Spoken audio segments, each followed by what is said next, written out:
નંદ ઘેરા નંદ ભર્યો જય કનૈયા લાલ કી। મિત્રો, આપ સૌને જન્માષ્ટમી પર્વની હાર્દિક શુભકામનાઓ। મિત્રો, આજના વિડીયોમાં અમે તમને કૃષ્ણ જન્માષ્ટમીની અતિ પ્રાચીન કથા સંભળાવવા જઈ રહ્યા છીએ, જે કથા સાંભળવાથી તમામ દુઃખોનો નાશ થાય છે। તો મિત્રો, આજની વિડીયો અંત સુધી અવશ્ય જોજો અને વિડીયોને લાઇક શેર કરી કોમેન્ટ બોક્સમાં જય શ્રી કૃષ્ણ અવશ્ય લખી દેજો। મિત્રો, મથુરામાં રાજા ઉગ્રસેન રાજ્ય કરતો હતો। તેને પવનરેખા નામે રાણી હતી। એક દિવસ તે પોતાની સખીઓ સાથે વન વિહાર કરવા ગઈ। ત્યાં ધુમિલક નામનો રાક્ષસ આવી ચડ્યો। તેની દ્રષ્ટિ રાણી પવનરેખા ઉપર પડી। રાક્ષસે રાજા ઉગ્રસેનના જેવું માયાવી રૂપ ધારણ કર્યું અને રાણી સાથે આનંદ કરવા લાગ્યો। પવનરેખા કાંઈ સમજી નહીં, મેં તેને ગર્ભ રહ્યો। આ ગર્ભમાં રાક્ષસ કાળનેમીએ પ્રવેશ કર્યો। 9 મહિને રાણીને પુત્ર જન્મ્યો। તેનું નામ કંસ રાખવામાં આવ્યું। આ કંસ કાળનેમીનો અવતાર હતો। કંસમાં જન્મથી જ રાક્ષસના લક્ષણો હતા। 8 વર્ષની ઉંમરે તે મગધ દેશમાં ગયો અને જરાસંઘ જોડે મલ્લયુદ્ધ કરીને જીત્યો। આવો તે બળવાન હતો। કંસના કાકા દેવકને એક પુત્રી હતી, તેનું નામ દેવકી હતું। કંસે તેને પાળી પોષીને મોટી કરી હતી। દેવકી સમજણી થતાં જ વાસુદેવ નામના યાદવ સાથે તેના લગ્ન થયા। આજે કંસના આનંદનો પાર ન હતો। તે પોતાની બહેન દેવકીને સાસરે વળાવવા નીકળ્યો અને પોતે રથ હાંકવા બેઠો। રથ થોડે દૂર ગયો ત્યાં આકાશવાણી થઈ, હે કંસ, આ દેવકીનો 8મો બાળક તારો નાશ કરશે। આટલું સાંભળતા જ કંસની વૃત્તિઓ પલટાઈ ગઈ। તેને થયું, જો હું દેવકીને મારી નાખું તો તેને બાળક ક્યાંથી થશે। તેણે ઝટ ખડક કાઢ્યું અને દેવકીને મારવા ગયો। ત્યાં વાસુદેવ વચ્ચે પડ્યા અને કહ્યું, જો તમારી બહેનનો વધ કરશો તો તમને સ્ત્રી હત્યાનું પાપ લાગશે। તમને દેવકીના બાળકનો ડર લાગતો હોય તો દેવકીને મારવાનું કારણ શું? તેને જેટલા બાળકો જન્મશે તેટલા હું તમને આપતો જઈશ। વાસુદેવની વાત કંસને ઠીક લાગી। પાછો ઘડીકમાં તેનો વિચાર ફર્યો કે કદાચ વાસુદેવ બાળકો ન લાવી આપે તો હાથી કરીને શા માટે મોત ઊભું કરવું। જટ તેણે રથ પાછો મથુરા હંકારી મૂક્યો અને પોતાના બહેન બનાવીને કારાગૃહમાં પૂરી દીધા। કંસના પિતા ઉગ્રસેન કંઈ હા ના કહે તે પહેલાં તેમને પણ ગાદી ઉપરથી ઉઠાડી મૂકી કારાગૃહમાં પૂરી દીધા। આમ કંસ પોતાના પિતાના જીવતા જ મથુરાની ગાદી ઉપર ચડી બેઠો। પ્રજા તેના ત્રાસથી કંટાળી ગઈ। થોડા સમયમાં દેવકી સગર્ભા થઈ અને તેને એક પુત્ર જન્મ્યો। કંસને આ વાતની જાણ થતાં જ તેણે દેવકી પાસેથી ઝૂંટવી લીધો અને પથ્થર પર પછાડીને મારી નાખ્યો। આમ દેવકીના એક પછી એક 6 પુત્રનો કંસે નાશ કર્યો। આ સમયે ક્ષત્રિય કુળમાં ઉત્પન્ન થયેલા દૈત્યથી પૃથ્વી પીડાતી હતી। તેનો ત્રાસ સહન ન થવાથી પૃથ્વી બ્રહ્માને શરણે ગઈ। બધા દેવો ભેગા થયા અને પૃથ્વીને આશ્વાસન આપી તેનું દુઃખ નિવારવાનું જણાવ્યું। દેવોએ એક પછી એક પૃથ્વી પર અવતાર લેવા માંડ્યો। દેવાંગનાઓ વ્રજભૂમિમાં ગોપીઓ બની, દેવો ગોવાળિયાઓ બન્યા। દેવકી 7મી વાર સગર્ભા થઈ। તે સમયે શેષે પોતાના અંશ વડે દેવકીના ગર્ભમાં પ્રવેશ કર્યો, પરંતુ યોગમાયાએ દેવકીનો ગર્ભ વાસુદેવની બીજી સ્ત્રી રોહિણીના ઉદરમાં મૂક્યો। આમ દેવકીનો ગર્ભ સુરક્ષિત પહોંચી ગયો। રોહિણીને 9 માસે પુત્ર જન્મ્યો। તેનું નામ રામ પાડ્યું। રામે બલપૂર્વક પ્રલંબાસુરને મારી નાખ્યો, તેથી તે બલરામ કહેવાયા। બલરામ શેષાવતાર ગણાય છે। દેવકી 8મી વાર સગર્ભા થઈ। ગોકુળમાં નંદરાજ વાસુદેવના પરમ મિત્ર હતા। તેને જશોદા નામે પત્ની હતી। તે પણ આ જ સમયે સગર્ભા હતી। તેના ગર્ભમાં યોગમાયાએ પ્રવેશ કર્યો। દેવકી અને વાસુદેવ કારાગૃહમાં હતા। તેવામાં શ્રાવણ મહિનાની 8મની મધરાતે દેવકીને પુત્ર જન્મ્યો। પુત્ર જન્મતાની સાથે કારાગૃહમાં દિવ્ય પ્રકાશ ફેલાયો। પ્રકાશમાં વાસુદેવે શંખ, ચક્ર, ગદા તથા પદ્મ ધારણ કરેલા ભગવાન વિષ્ણુને જોયા। વાસુદેવ ભગવાનના ચરણોમાં ઢળી પડ્યા। ઘડીકમાં ભગવાન વિષ્ણુ દેવકીના બાળકમાં સમાઈ ગયા। વાસુદેવના હૃદયમાં હવે ધીરજ આવી। તેમણે જોયું તો કારાગૃહના લોખંડના બારણા ઉગાડા રહી ગયા હતા।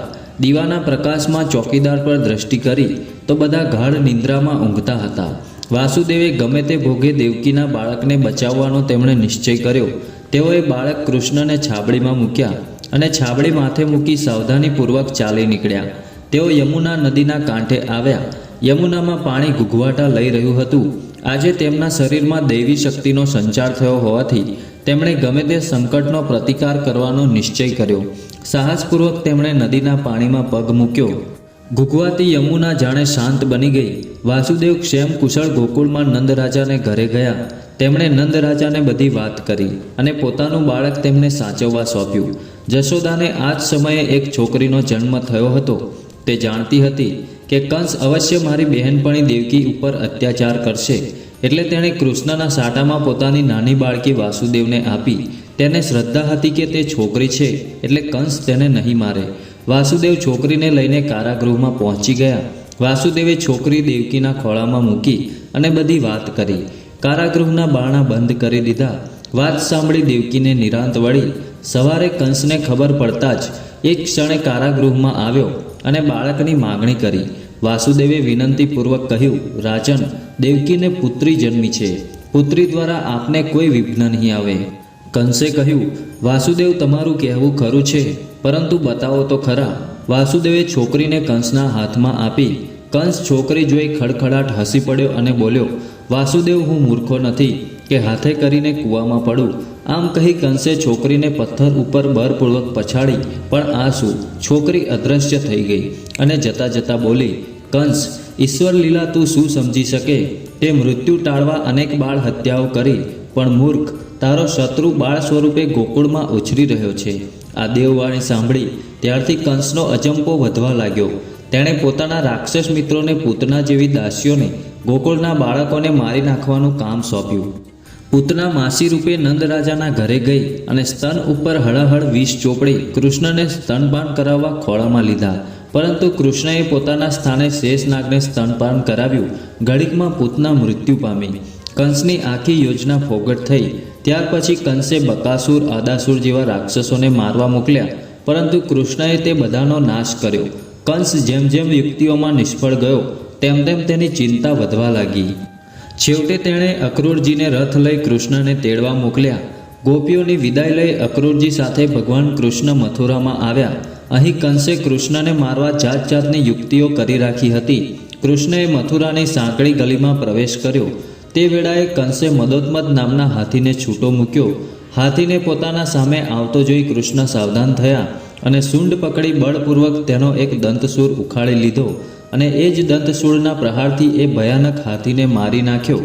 ત્યાં તો કંસે બીજી યુક્તિ કરી રાખી હતી. તેણે ચાણોદ અને મોષ્ટિક નામના મલ્લો સાથે મલ્લયુદ્ધ લડવાનો કૃષ્ણને આગ્રહ કર્યો. કૃષ્ણએ મલ્લયુદ્ધનો પડકાર ઝીલી લીધો. આ યુદ્ધ માત્ર રમત પૂરતું ન હતું, કૃષ્ણને મારવાનું કાવતરું હતું. કૃષ્ણ મલ્લોની ક્રૂરતા સમજી ગયા. યુદ્ધનો પ્રારંભ થયો. વિશાળકાય મલ્લોની સામે કૃષ્ણ બાળક જેવા લાગતા હતા, છતાં તેમણે બંને મલ્લોને પછાડી યમપુરી પહોંચાડી દીધા. કૃષ્ણમાં આવું અપૂર્વ બળ જોઈને કંસ ડરી ગયો, છતાં જાણે વહાલ બતાવતો હોય તેમ કૃષ્ણને પ્રેમથી ભેટવા ગયો. કૃષ્ણ પાસે આવ્યા ત્યાં તો કંસે તેમને પોતાના બાહુપાસમાં જકડી લીધા. કંસની ક્રૂરતા કૃષ્ણ જાણી ગયા. કંસ બળપૂર્વક દબાવે તે પહેલાં તો કૃષ્ણ આંચકો મારી છૂટી ગયા અને કંસના માથામાં જોરથી મુષ્ટિ પ્રહાર કર્યો. કંસ મુષ્ટિ ખાઈ ધરતી પર ઢળી પડ્યો. કૃષ્ણ કંસની છાતી ઉપર ચડી બેઠા અને મુષ્ટિ પ્રહારોથી તેનો પ્રાણ લીધો. કંસના મૃત્યુથી જાણે ત્રાસનો અંત આવ્યો હોય એમ નગરજનોના આનંદનો પાર ન રહ્યો. ભગવાન શ્રી કૃષ્ણના જય ધ્વનિથી રાજભવન ગાજી ઉઠ્યું. કંસને મારી કૃષ્ણ કારાગારમાં ગયા, પોતાના માતા પિતાને મુક્ત કર્યા. દેવકી અને વાસુદેવ શ્રી કૃષ્ણને વહાલથી ભેટી પડ્યા. તેમના આનંદનો પાર રહ્યો નહીં. કંસના વૃદ્ધ પિતા ઉગ્રસેનને બંધન મુક્ત કરી રાજલોભ રાખ્યા વિના કૃષ્ણએ તેમને ફરીથી સિંહાસને બેસાડ્યા. ત્યાર પછી તેઓ અનેક રાક્ષસનો નાશ કરી દ્વારિકા ગયા અને ત્યાં યાદવો માટે રાજધાની સ્થાપી. મહાભારતના યુદ્ધ વેળાએ તેઓએ પાંડવોના પક્ષમાં રહી અર્જુનને ગીતારૂપી પરમ જ્ઞાનનો બોધ આપ્યો અને પોતાના બળ, બુદ્ધિ અને ચાતુર્યથી કૌરવોનો સંહાર કરાવ્યો. આ રીતે ભગવાન શ્રી કૃષ્ણને સમગ્ર ભારતમાંથી આતતાઈઓનો નાશ કર્યો. તેઓ ભગવાન વિષ્ણુના 8મા અવતાર હતા અને જન્મ પણ 8મના દિવસે થયો હતો.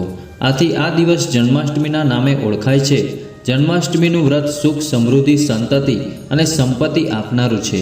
આ વ્રત સૌથી પહેલું રાજા યુધિષ્ઠિરે કર્યું હતું. તેના પ્રભાવથી તેઓ ગયેલો વૈભવ પાછો મેળવી શક્યા હતા. તો મિત્રો, આજની કથા તમને કેવી લાગી તે કોમેન્ટ કરીને જરૂર જણાવજો. અને આજની વિડીયો સારી લાગી હોય તો વિડીયોને લાઇક, શેર કરી કોમેન્ટમાં જય શ્રી કૃષ્ણ જરૂર લખી દેજો. અને અમારી ચેનલને હજુ સુધી સબસ્ક્રાઈબ ના કરી હોય તો અત્યારે જ સબસ્ક્રાઈબ પણ કરી દેજો. જય શ્રી કૃષ્ણ.